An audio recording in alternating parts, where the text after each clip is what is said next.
여러분, 혹시 거룩하다는 말이 구름 위에 둥둥 떠 있는 신비한 이야기라고만 생각했나요? 광야를 걷는 이스라엘 백성들에게 하나님이 주신 거룩함은 아주 놀랍게도 오늘 저녁 식탁 위에, 그리고 우리 몸의 건강 속에 숨어 있었답니다. 하나님은 당신의 사랑하는 자녀들이 무엇을 먹고 몸을 어떻게 씻으며 질병을 어떻게 대해야 하는지 아주 꼼꼼하게 일러주셨어요. 이것은 단순한 규칙이 아니라 죽음과 부정함에서 생명을 지키려는 하나님의 따뜻한 보호막이었죠. 이제부터 펼쳐질 이야기는 밥을 먹고 아기를 낳고 아픈 곳을 치료하는 평범한 하루하루가 어떻게 하나님을 닮아가는 가장 위대한 예배가 되는지 보여주는 감동적인 여정입니다. 자, 그 거룩한 일상의 비밀을 함께 열어볼까요? 쉽게 풀어쓰는 성경 이야기가 계속되기를 원하시는 분은 구독과 좋아요를 부탁드립니다. 구독과 좋아요는 보이는 라디오 성경 이야기 제작에 큰 힘이 됩니다. 댓글로 오늘의 기도 남겨주세요. 그럼 본격적인 성경 이야기 시작합니다. 광야의 태양은 언제나처럼 뜨겁게 대지를 달구고 있었지만 회막 위로 머무는 구름 기둥은 이스라엘 백성들에게 서늘한 그늘과 평안을 주고 있었습니다. 모세와 아론은 회막 안에서 하나님이 주시는 아주 특별한 가르침을 듣고 나왔습니다. 이번 말씀은 제사를 드리는 복잡한 예식에 관한 것이 아니었습니다.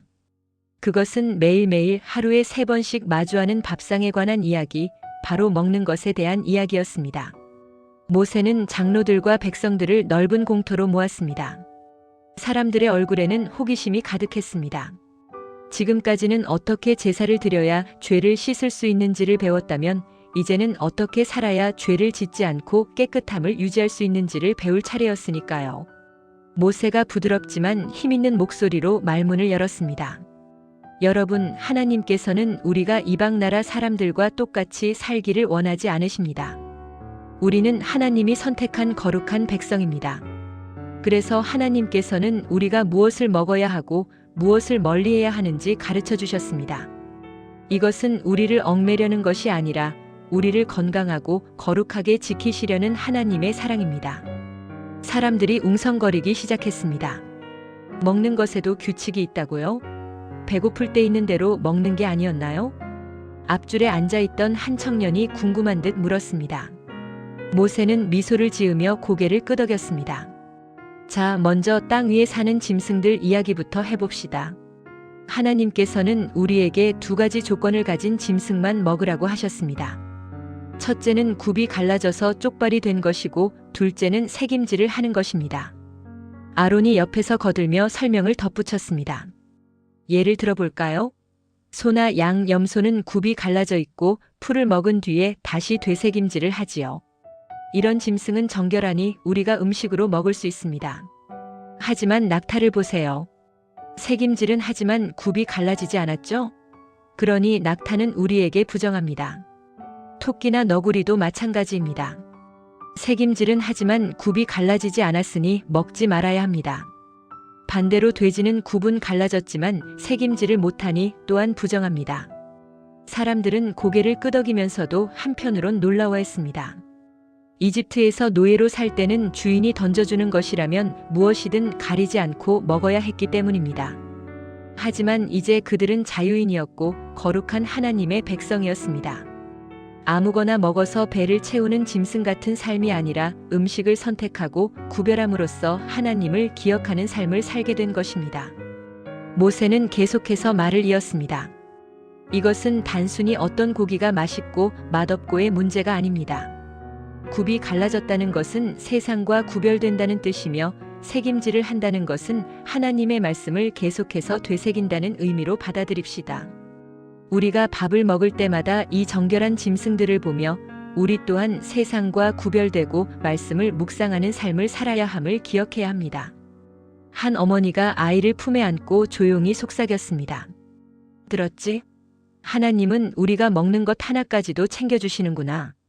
우리가 아프지 않고 또 함부로 살지 않기를 바라시는 거야. 아이는 눈을 반짝이며 고개를 끄덕였습니다. 모세는 잠시 숨을 고르고 이번에는 시선을 강과 바다 쪽으로 돌리는 듯한 손짓을 했습니다. 땅의 짐승뿐만이 아닙니다. 물속에 사는 생물들에 대해서도 말씀하셨습니다. 강이나 바다에 사는 것들 중에서는 지느러미와 비늘이 있는 것만 먹을 수 있습니다. 이것들은 물살을 거슬러 헤엄칠 수 있고 자신을 보호할 비늘을 가지고 있지요. 하지만 지느러미와 비늘이 없는 것들, 뱀장어처럼 매끄럽거나 껍질만 있는 것들은 가증한 것이니 먹지 말라고 하셨습니다. 사람들은 자신들이 이집트 나일강 가에서 보았던 수많은 물고기들을 떠올렸습니다. 그저 잡히는 대로 먹었던 과거와 달리 이제는 생명을 취할 때에도 하나님의 질서를 생각해야 했습니다. 그리고 하늘을 나는 새들도 가려야 합니다. 아론이 다시 나섰습니다. 독수리나 솔개, 매, 까마귀처럼 죽은 고기를 뜯어먹거나 다른 생명을 잔인하게 공격하는 맹금류들은 먹지 않습니다. 올빼미나 박쥐도 마찬가지입니다. 이런 새들은 부정한 것으로 여겨집니다. 우리는 생명을 존중하지 않는 습성을 가진 것들을 멀리해야 합니다. 백성들 사이에서 잔잔한 감동이 퍼져나갔습니다. 하나님께서 주신 이 음식법은 단순히 이건 먹어, 이건 먹지 마라는 명령이 아니었습니다.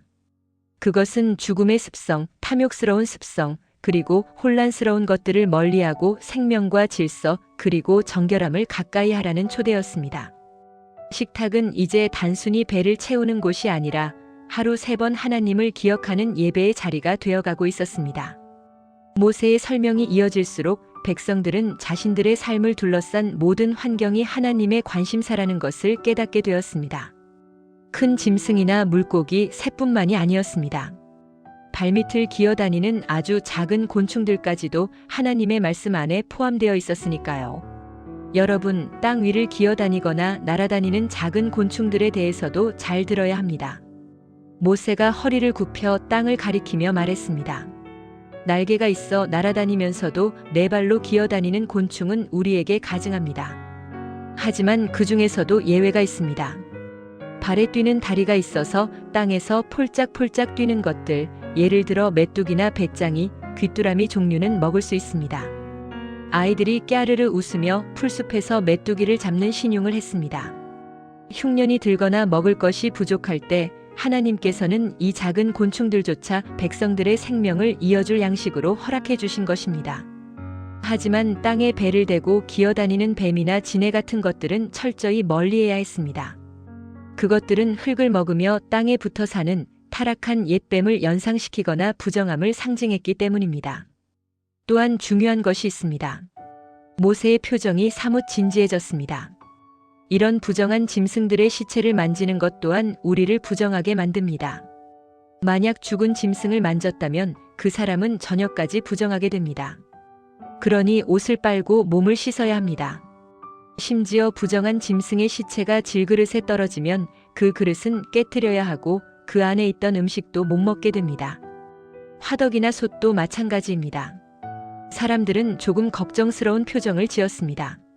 그릇을 깨트려야 한다고요? 너무 엄격하지 않나요? 누군가 작게 속삭였습니다. 하지만 곧이어 모세가 전한 하나님의 마음이 그들의 걱정을 덮어주었습니다. 여러분, 하나님께서 왜 이렇게까지 하라고 하셨을까요?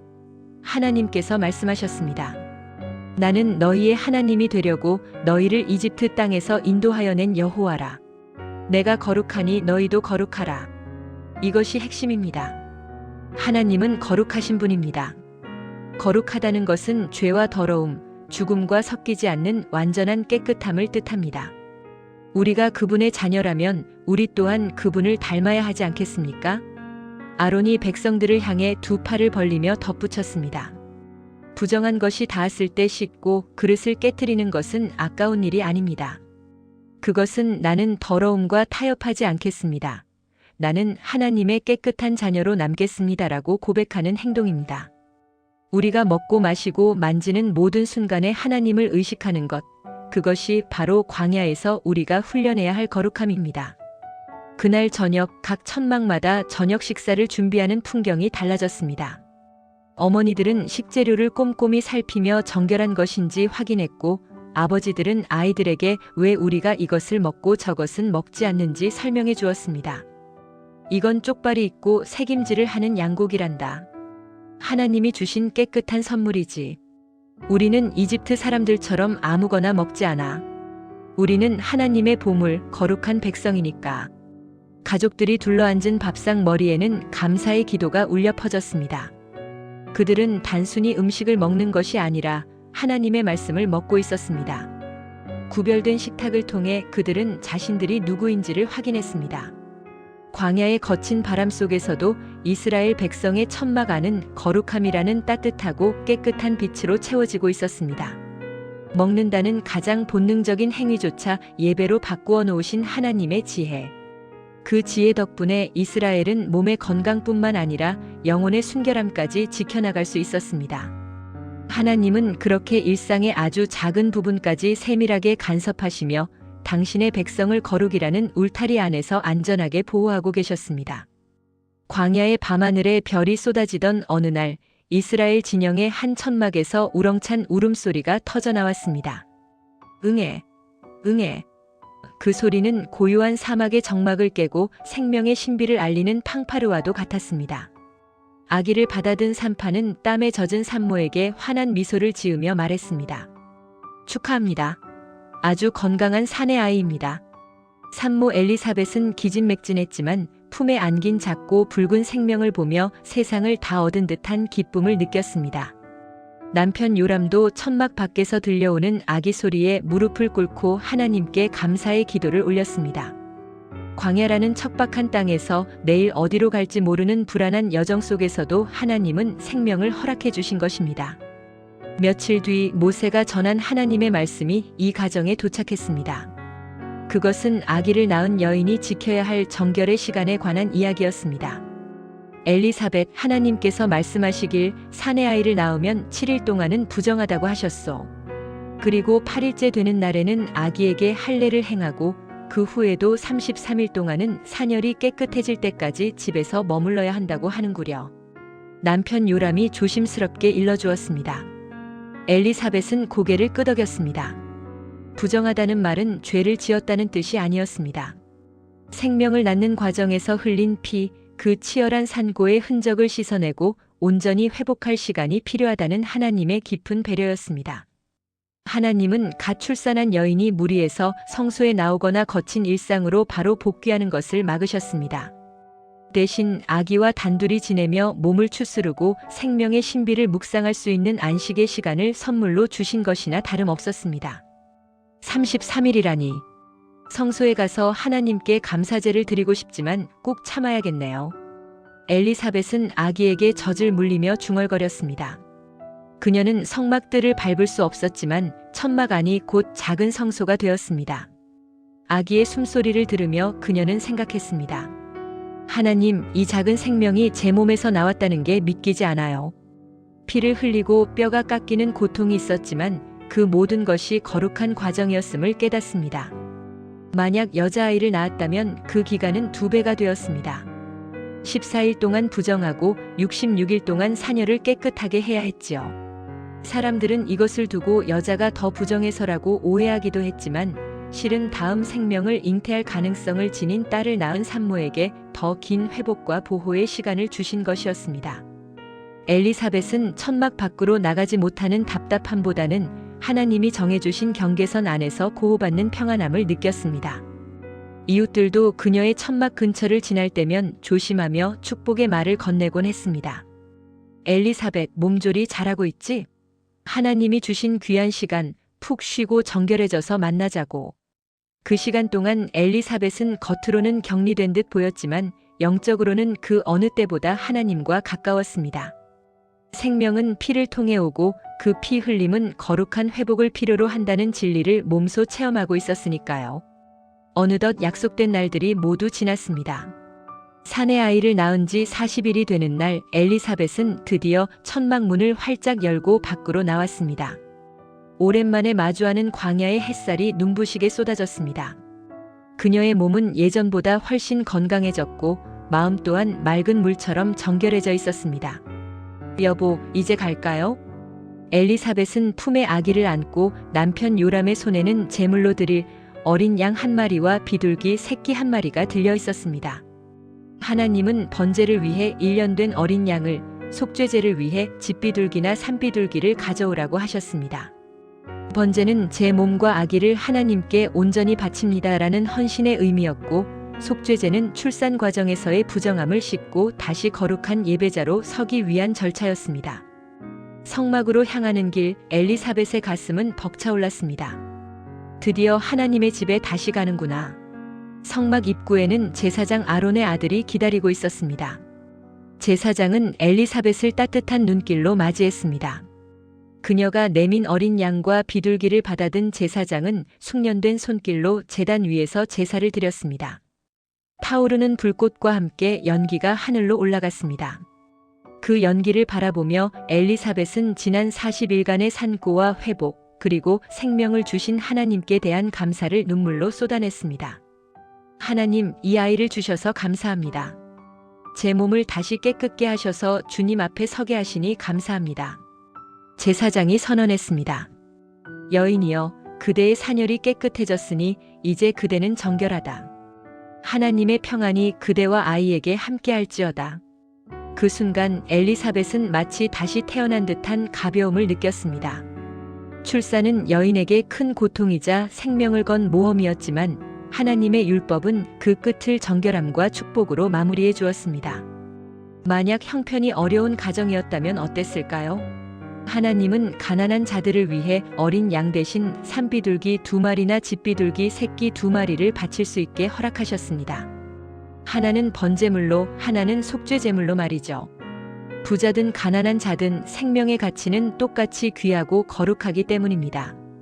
먼 훗날 예수님의 어머니 마리아도 이 규례를 따라 비둘기 2마리를 드렸다는 사실은 하나님의 율법이 얼마나 낮은 자들을 배려했는지 보여주는 증거이기도 합니다.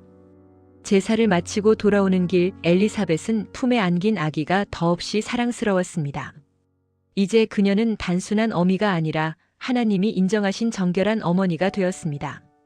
그녀의 일상은 다시 시작되었지만 그 일상은 이전과 달랐습니다. 밥을 짓고 아기를 돌보고 천막을 정리하는 모든 손길에 거룩함이 묻어났습니다.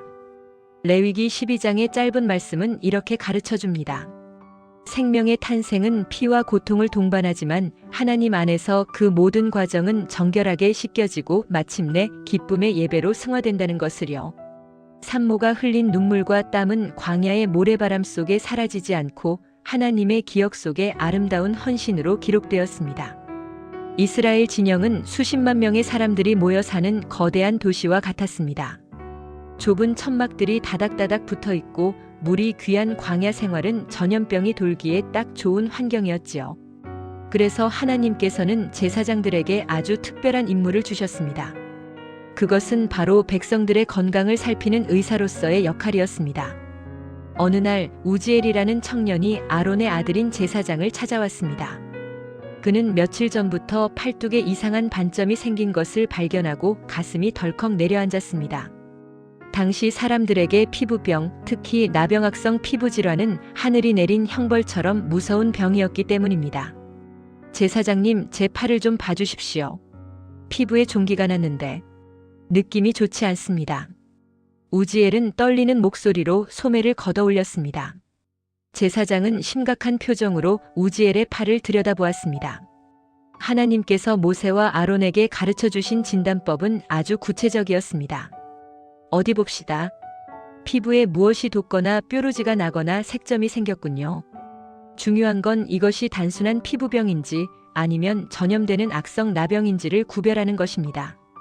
제사장은 햇빛 아래서 환부를 꼼꼼히 살폈습니다. 우지엘, 잘 보게나. 환부의 털이 휘어졌는가? 그리고 환부가 피부보다 우묵하게 들어갔는가? 우지엘은 침을 꿀꺽 삼켰습니다. 다행히 털은 희지 않았지만 색점은 희고 우묵하지는 않았습니다. 제사장은 신중하게 고개를 저었습니다. 아직은 확실하지 않네. 털이 휘어지지 않았고 피부보다 얕아 보이지도 않으니 일단 자네를 7일 동안 격리하도록 하겠네. 7일 후에 다시 살펴보세. 그 순간부터 우지엘은 가족과 떨어져 지내야 했습니다. 격리라는 말은 무섭고 외로운 단어였지만 그것은 사랑하는 가족과 이웃에게 병을 옮기지 않기 위한 최선의 방법이었습니다. 우지엘은 작은 천막에서 홀로 지내며 매일 자신의 팔을 들여다보았습니다. 하나님, 제발 이 병이 사라지게 해주세요. 다시 가족 품으로 돌아가고 싶습니다. 그는 자신의 몸을 살피며 혹시 마음속에 하나님을 멀리하거나 숨겨둔 죄가 없는지도 함께 살폈습니다. 몸의 병은 종종 마음의 상태를 돌아보게 하는 거울이 되기도 했으니까요. 7일이 지났습니다. 제사장이 다시 우지엘을 찾았습니다. 긴장된 순간이었습니다. 병색이 7일 전과 똑같군요. 더 퍼지지 않았습니다. 그렇다면 다시 7일을 더 기다려봅시다. 또다시 7일의 격리.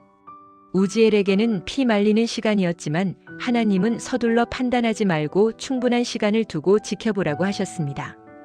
섣불리 부정하다고 선언하여 한 사람을 매장시키지도 말고 섣불리 깨끗하다고 하여 공동체를 위험에 빠뜨리지도 말라는 지혜였습니다. 마침내 두 번째 7일이 지났을 때 제사장은 밝은 얼굴로 우지엘에게 말했습니다. 목에나 병색이 옅어졌고 피부에 퍼지지도 않았네. 이것은 단순한 온피 부발진일세. 자네는 옷을 빨고 몸을 씻으면 정결하게 될 것이네. 우지엘은 그제야 참았던 숨을 몰아쉬며 감격의 눈물을 흘렸습니다. 감사합니다, 하나님. 하지만 모든 사람이 우지엘처럼 운이 좋은 것은 아니었습니다. 만약 털이 휘어지고 살이 우묵해지고 붉은 살이 드러난다면 제사장은 단호하게 선언해야 했습니다. 이는 나병이니라. 너는 부정하다. 안타깝게도 부정하다는 판정을 받은 사람은 옷을 찢고 머리를 풀며 윗입술을 가리고 외쳐야 했습니다. 부정하다. 부정하다. 이는 사람들이 자신에게 가까이 오지 못하게 하기 위함이었습니다. 그리고 그는 진영 밖 사람들이 살지 않는 곳에서 혼자 살아야 했습니다. 너무나 가혹해 보이는 이 규례에는 눈물겨운 사연이 담겨 있습니다. 죄와 부정함은 아주 작은 틈만 있어도 순식간에 공동체 전체로 퍼져나가기 때문입니다. 한 사람의 아픔은 너무나 크지만 전체를 살리기 위해 하나님은 구별이라는 엄격한 벽을 세우셔야 했습니다. 이 규례는 사람의 몸뿐만 아니라 입고 있는 옷이나 덮는 가죽에도 적용되었습니다. 어느 날 한 여인이 제사장에게 옷 한 벌을 들고 왔습니다. 제사장님, 이 양털 옷에 푸르스름하고 붉으스름한 색점이 생겼습니다. 곰팡이 같은데 사라지질 않아요. 제사장은 그 옷을 받아 7일 동안 간직해 두었습니다. 7일 뒤에 보니 그 색점이 옷 전체에 번져 있었습니다. 이것은 악성 곰팡이입니다. 이 옷은 부정하니 불살라야 합니다. 여인은 아까워하며 발을 동동 구를 수밖에 없었습니다. 광야에서 옷은 생명처럼 귀한 물건이었으니까요. 하지만 제사장은 단호했습니다. 자매님, 아깝다고 이 옷을 두었다가는 천막 전체에 곰팡이가 퍼지고 결국 가족들의 건강까지 해치게 됩니다. 썩은 부분을 도려내고 태워버리는 것이 남은 것을 지키는 길입니다. 만약 색점이 퍼지지 않았다면 그 옷은 물에 빨아 다시 검사했습니다. 빨고 난 후에도 색점이 그대로라면 찢어버리거나 불살라야 했지만 색점이 옅어졌다면 그 부분만 찢어내고 다시 빨아서 사용할 수 있었습니다. 하나님은 물건 하나, 옷감 하나를 다룰 때도 완전한 깨끗함을 원하셨습니다. 이 모든 복잡하고 까다로운 13장의 규례들이 말하고자 하는 바는 분명했습니다. 죄는 전염병과 같다. 작은 뾰루지처럼 시작된 죄는 놔두면 온몸을 뒤덮고 옆 사람에게 옮겨가고 결국 공동체 전체를 무너뜨립니다. 그래서 초기에 발견하고 진단하고 아프지만 격리하고 도려내는 과정이 반드시 필요했던 것입니다. 진영 밖으로 쫓겨난 나병 환자들은 해가 지는 서쪽 하늘을 바라보며 성막 위의 구름 기둥을 그리워했을 것입니다. 그들의 간절한 소망은 단 하나, 다시 깨끗하다는 말을 듣고 형제들의 곁으로 돌아가는 것이었습니다.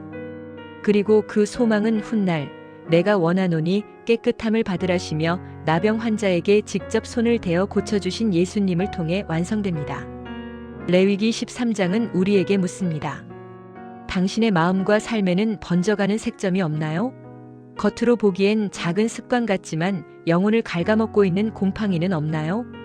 오늘 하루 제사장 앞에 선 우지엘처럼 우리의 마음을 꼼꼼히 들여다보는 시간을 가져보는 건 어떨까요? 그것이 우리를 거룩하게 지키는 첫걸음이 될 테니까요.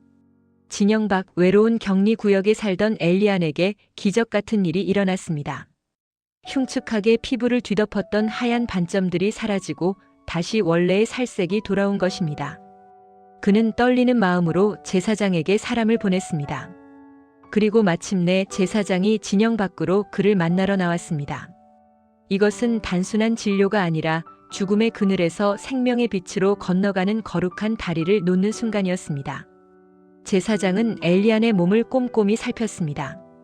엘리안, 자네의 병이 완전히 나았네. 이제 정결 의식을 치르고 형제들에게 돌아갈 준비를 하게. 제사장의 선언에 엘리안은 그 자리에 주저앉아 펑펑 울었습니다. 얼마나 그리워했던 가족과 친구들인가요? 제사장은 그를 위해 특별한 준비물을 가져오게 했습니다. 살아있는 새 2마리와 백향목, 홍색 실 그리고 우슬초였습니다. 이 물건들은 하나하나가 아주 깊은 뜻을 품고 있었습니다. 의식은 엄숙하게 진행되었습니다. 흐르는 맑은 물을 담은 질그릇 안에서 새 1마리가 잡혔습니다. 그 새의 피가 물에 섞였습니다. 제사장은 남은 살아있는 새와 백향목, 홍색 실, 우슬초를 그 피 섞인 물에 찍었습니다. 그리고 엘리안에게 7번 뿌리며 외쳤습니다. 정결하다. 정결하다. 그 다음 장면은 평생 잊지 못할 광경이었습니다. 제사장이 피에 적신 살아있는 새를 넓은 들판을 향해 놓아준 것입니다. 푸드덕. 새는 힘차게 날갯짓을 하며 푸른 하늘로 솟구쳐 올랐습니다. 엘리야는 멀어지는 새를 바라보며 생각했습니다. 저 새가 나구나. 죽음의 위기에서 벗어나 다시 자유를 얻은 내 생명이 저렇게 날아가는구나.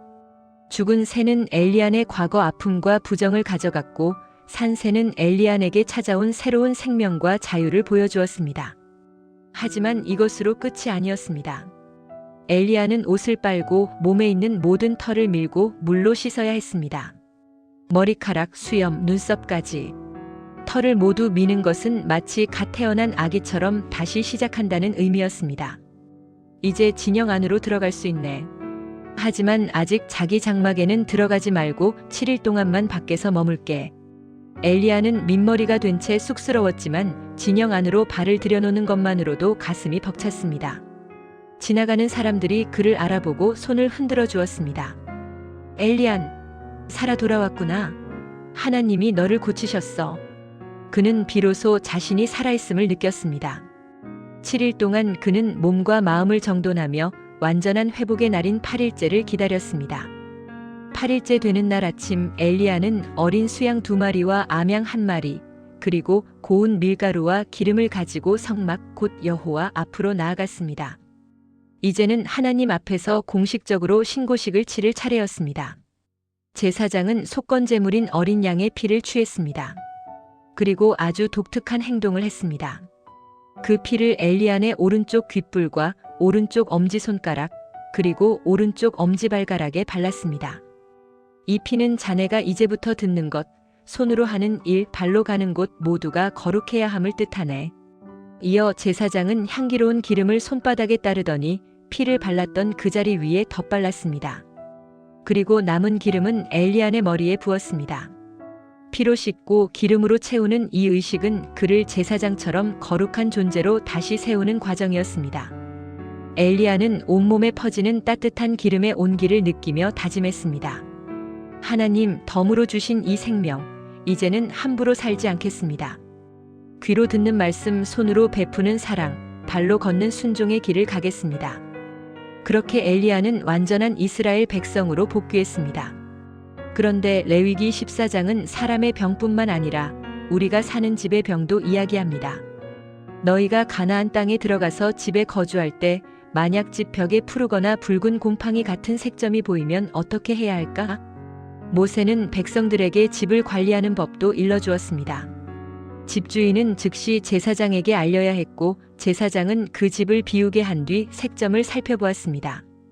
만약 색점이 벽에 스며들었다면 제사장은 그 부분의 돌을 빼내고 흙을 긁어내어 성밖 부정한 곳에 버리게 했습니다. 그리고 새 돌과 새 흙으로 그곳을 메웠습니다. 마치 상처를 도려내고 새살을 채우는 것과 같았습니다. 하지만 그렇게 고쳤는데도 색점이 다시 재발한다면 그것은 악성 나병과 같은 곰팡이이므로 그 집은 헐어버려야 했습니다. 돌과 목재와 흙을 모두 성 밖으로 내다버려야 했지요. 어떤 이들은 집이 아까워서 어떡하나? 라고 걱정할 수도 있습니다. 하지만 하나님께는 집의 가격보다 그 안에 사는 사람들의 거룩함과 건강이 훨씬 중요했습니다. 곰팡이가 가득한 집에서 살면 가족들의 건강을 해칠 뿐 아니라 영적으로도 게으르고 부정한 삶을 살 수 있기 때문입니다. 이 규례는 우리에게 중요한 사실을 알려줍니다.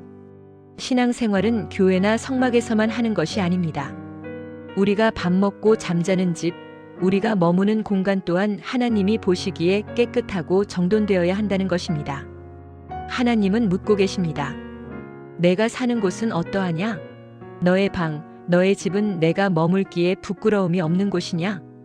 엘리야니 병에서 나아 새처럼 자유를 얻었듯이 또 곰팡이 핀 집을 고쳐 깨끗한 보금자리를 만들듯이 하나님은 우리 삶의 모든 얼룩을 지우고 새롭게 하기를 원하십니다.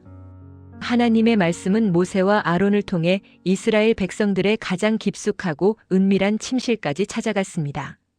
누군가에게 말하기 부끄러운 몸의 변화, 바로 남녀의 몸에서 나오는 유출물에 대한 이야기였습니다. 어느 날 야렛이라는 남자는 아침에 일어나 몸이 이상함을 느꼈습니다. 몸에서 멈추지 않고 흘러나오는 분비물 때문에 속옷이 젖어 있었던 것입니다. 이것은 단순한 배설물이 아니라 몸의 기능이 고장났다는 신호였습니다. 야렛은 당황스러웠습니다. 이걸 누구에게 말하지? 부끄러워서 밖에도 못 나가겠네. 하지만 하나님은 이런 야렛의 상황을 이미 아시고 그가 어떻게 행동해야 할지 미리 정해주셨습니다. 야렛은 유출병이 있는 자로서 부정하다고 선언되었습니다. 그런데 이 규칙은 단순히 야렛을 벌주려는 것이 아니었습니다. 유출병이 있는 자가 눕는 침상은 다 부정하고 그가 앉았던 자리도 다 부정하다. 이 말씀은 야렛에게 조심하라는 경고였습니다. 자신의 몸에서 나오는 균이나 부정함이 사랑하는 아내나 아이들에게 옮겨가지 않도록 주의하라는 뜻이었지요. 야렛이 만졌던 그릇이 질그릇이면 깨트려야 했고 나무 그릇이면 물로 씻어야 했습니다. 더 놀라운 것은 야렛의 침상에 닿거나 야렛의 몸에 닿는 사람조차도 옷을 빨고 몸을 씻어야 한다는 점이었습니다. 야렛은 깨달았습니다. 아, 나의 거룩함은 나 혼자만의 문제가 아니구나. 내가 부주의하면 내 주변 사람들도 더럽혀질 수 있구나. 야렛은 병이 나을 때까지 철저히 위생을 지켰습니다. 손을 씻지 않고는 아무것도 만지지 않으려 노력했습니다. 만약 씻지 않은 손으로 누군가를 만지면 그 사람도 부정해지기 때문이었습니다. 이것은 하나님께서 광야 생활을 하는 백성들에게 가르쳐 주신 최고의 전염병 예방 수칙이기도 했습니다. 물론 병이 아닌 경우도 있었습니다. 남자가 잠자리에서 자연스럽게 설정 몽정을 하거나 부부가 동침을 한 경우에도 하나님은 그들을 저녁까지 부정하다고 하셨습니다. 그들은 반드시 몸을 물로 씻어야 한다. 이것은 성이 더럽다는 뜻이 아니라 생명의 기운이 몸 밖으로 나가는 순간을 경건하게 다루라는 뜻이었습니다.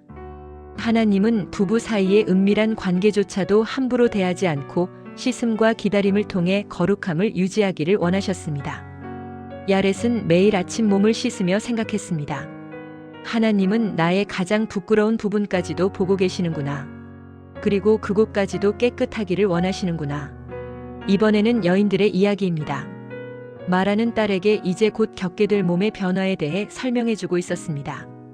얘야, 여자는 한 달에 한 번 몸에서 피가 나오는 날들이 있단다. 하나님께서는 그 기간을 7일 동안의 불결기라고 부르셨어. 딸이 걱정스러운 눈빛으로 물었습니다. 피가 나면 아프고 무서운 거 아니에요? 왜 불결하다고 하세요? 말하는 딸의 머리를 쓰다듬으며 부드럽게 말해주었습니다. 그것은 생명을 잉태할 준비를 했다가 비워내는 과정이란다. 피는 생명을 뜻하는데 생명이 몸 밖으로 흘러나오니 기력이 쇠하고 부정해지는 것이지.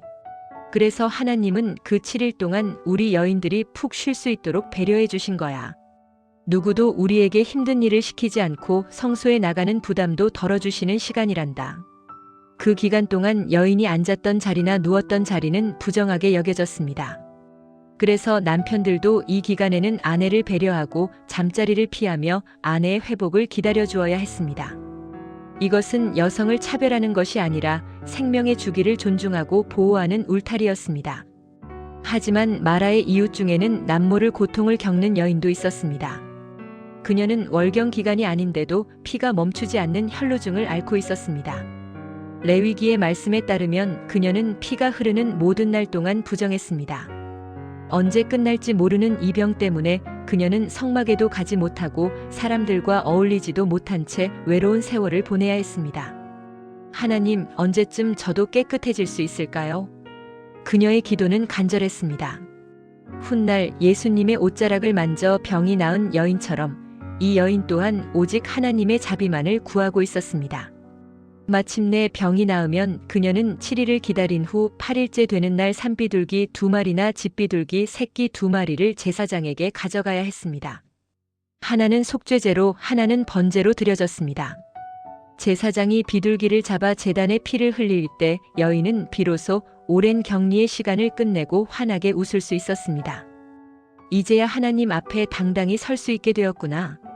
레위기 15장은 이렇게 남자와 여자의 가장 사적인 영역까지 찾아오시는 하나님을 보여줍니다. 너희는 이와 같이 이스라엘 자손이 그들의 부정에서 떠나게 하라. 이것이 11장부터 15장까지 이어진 긴 정결 규례의 결론이었습니다. 먹는 음식에서부터 11장, 아기를 낳는 12장, 피부와 집의 질병 13-14장, 그리고 몸의 은밀한 유출 15장까지. 하나님은 우리 삶에 단 1분 1초도 거룩하지 않은 순간이 없기를 바라셨습니다. 내가 너희 가운데 거하니 너희도 깨끗하라. 이스라엘 백성들은 이 복잡한 규례들을 지키며 불편함보다는 감사를 배웠습니다. 자신들의 더러움을 씻어주시고 거룩한 하나님과 함께 살 수 있는 길을 열어주신 그 사랑을 깨달았기 때문입니다. 오늘도 씻고 닦고 구별하는 우리의 평범한 일상은 하나님을 향한 소리 없는 예배가 됩니다.